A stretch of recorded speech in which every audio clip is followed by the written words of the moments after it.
With the current higher interest rates and home prices still rising, many home buyers have been holding off or deciding whether to buy or wait.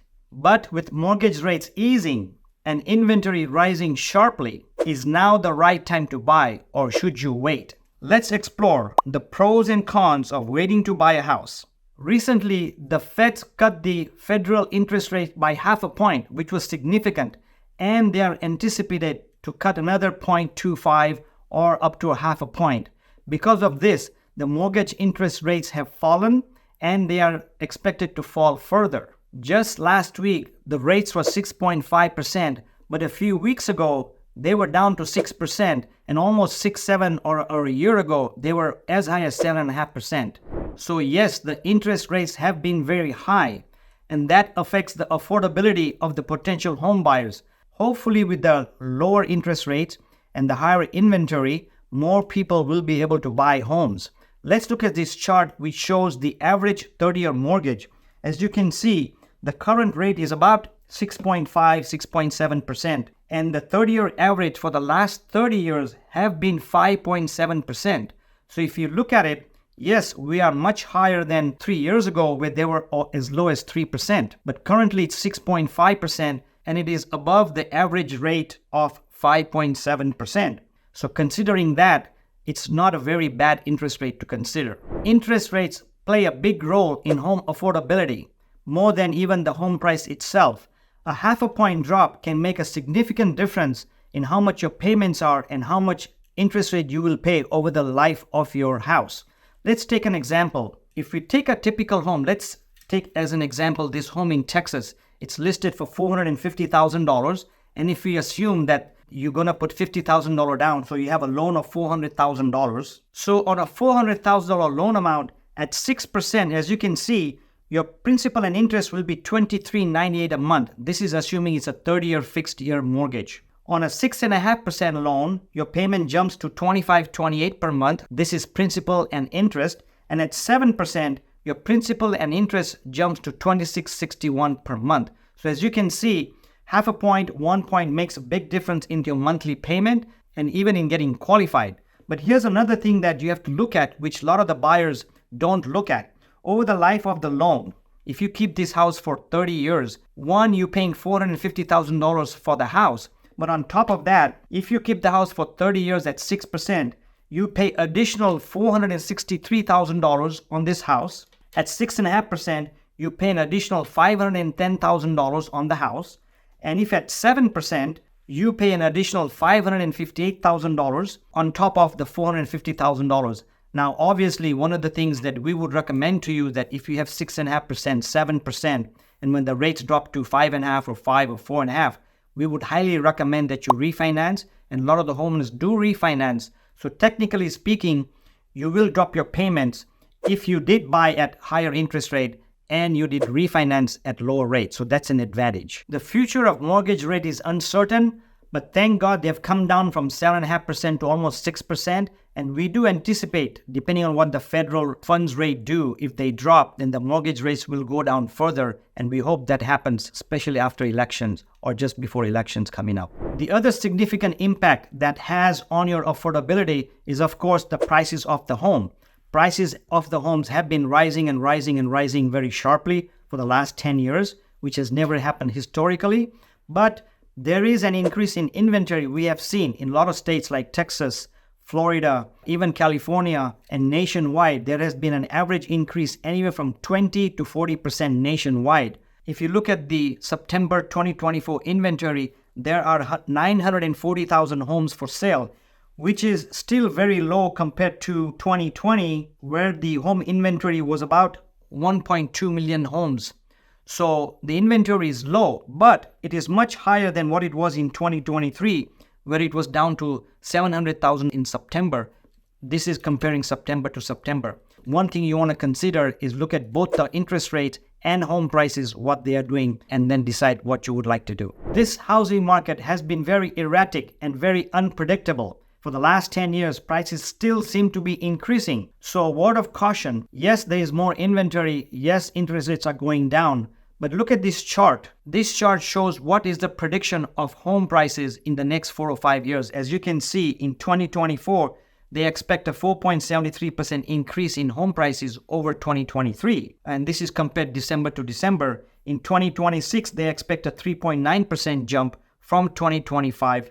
And if we go up to 2028, they expect a 3.88% increase over 2027. In other words, home prices may be 10 to 20% higher compared to 2024. So should you buy now or should you not? Or should you wait? Local markets are different and your personal and financial situation may be different from others. So you must decide and weigh your current options with the current market conditions, as long as you do not chase the market. So let's look at the pros and cons of buying now or waiting till 2025 or 2026. Also, if you can make a comment on what your experience is or what your concerns are, we would like to know what your concerns are. So please make comments and share with us. We will really appreciate it. So let's look at the pros of buying a house now. The first advantage is that if you buy a house right now, you lock in the current price. So if they go up, you paying the current price and not the other price or not the higher price. The second thing is rates, as I mentioned earlier, are 6%. Maybe they'll drop in the next month to 5.5% or 5%. So if you buy now, you lock in your current interest rate. And if it goes higher, then you're safe that you got a great rate. And if they drop in the future, you can always refinance. The third advantage of buying a house now is once you start buying a house, on average, historically, home prices go up 4% per year. So the minute you buy a house, every year, you start building equity into your house. Look at this chart that I'm showing. The equity you could gain or stand to lose. Based on this forecast, if you bought a $450,000 house this year, experts say you could gain more than $90,000 in equity. And if you look further, a $450,000 house could be worth $540,000 in 2029, as there are home price increase predictions. So if the home prices go up after you buy, you are at an advantage as you are building equity. So let's look at the cons of buying a house. Well, the first con is that if you buy a house at, let's say, 6.5% or 6%, and if the rates drop significantly later on, you may have to refinance to get a better rate, and that may be an inconvenience. So that's not a good thing. The second thing is if you buy now, there's a limited inventory. So you may rush to buy a house and not get the kind of house you want. Later on, when the home inventory pool increases, there may have been a better choices, but you had to buy now with limited choices. So that's not a good thing, but it is what it is. And the third con of buying now is, what if the prices drop? As you know, the higher the inventory, the more competition it is for the sellers. So they may reduce prices and that'll make the home prices drop. So if you buy now, there's a good chance that it may drop in a couple of years, but it may not. That's a chance you take.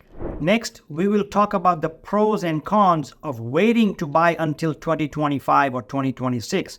But before I do that, I wanted to ask you a quick favor and see if you can subscribe to my new and growing channel. I would really appreciate it, as I'm trying to build this channel so I can give great information to viewers like you. So let's look at the pros of buying to wait till 2025 and beyond. But the first thing is there could be a potential for a lower mortgage rate. So if you wait and if the rates drop and also the home prices may drop, so that's a double advantage.